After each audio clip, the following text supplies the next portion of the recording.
so hello friends मो origin आपण मानको आज एक बढ़िया जगह देखेबी हम ओडिसा एक विख्यात जगह ये जगह हूँ वेदव्यास धाम यह सुंदरगढ़ जिले में अवस्थित एवं आपण मैंने देखिपे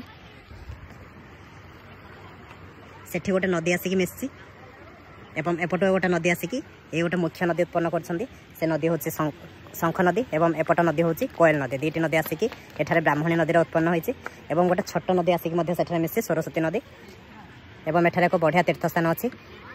जहाँकि मुझे आगे देखी तो जमती देखिपे दुईटी नदी आसिक एठारे मिसी शंख आ कोयल तो ये नदी दुईटी मिसिकी ब्राह्मण नदीर उत्पत्ति स्थान होती